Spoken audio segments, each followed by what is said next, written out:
I just wanted to share a little glimpse of our Halloween. Sam and I are very passionate about Halloween, as you're going to see.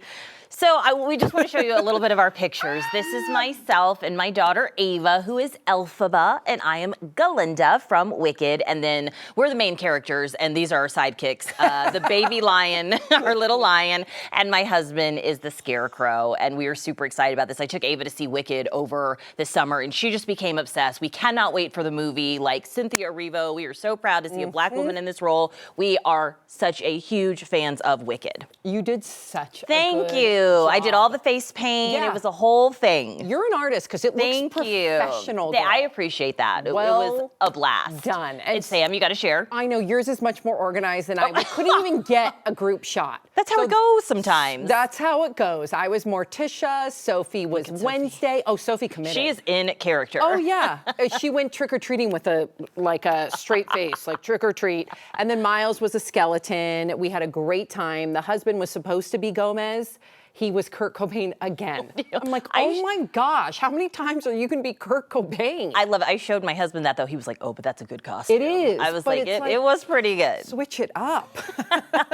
Love that. And so last night, what really got me thinking is, you take all of the photos, you kind of do it for the gram, but before we posted a thing, you know what we did? We sent those photos to both sets of the grandparents. And it just got me thinking, like, they live in Arizona and Texas, and I know you feel the same way. Cruz, Los Angeles. And they want to be there. Like, I could tell even their responses, they're like, that's so amazing. And when you're a grandparent, you live, you're doing the grandparenting from a distance. It's hard. You miss a lot of moments. It just got me kind of thinking, right? They wish that they could be here with us. How can we help them out to make sure that those bonds stay close when you miss out on big moments like this? It's true, and I'm glad that you're doing this because according to data from the U.S. Census Bureau, get this, around 3.3% of grandparents, that's it, that live in the U.S. live with their grandchildren. Most live apart, like Alex said, and a significant portion live in different states. So she compiled some tips of how to stay connected from afar.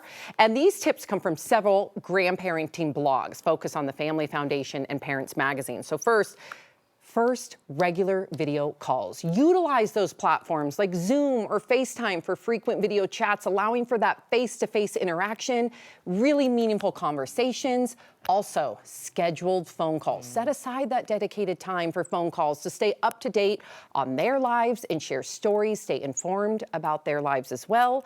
And ask about their school, hobbies, friends, and challenges to demonstrate genuine interest. It'll only help with the connection.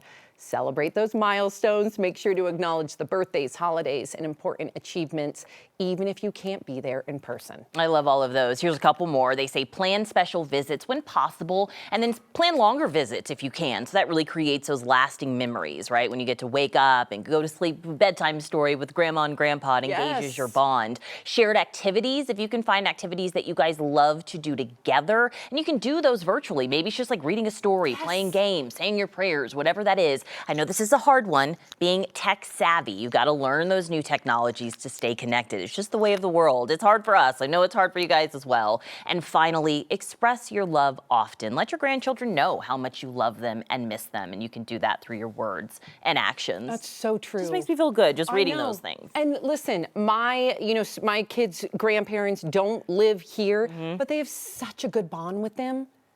There's something about a grandparent.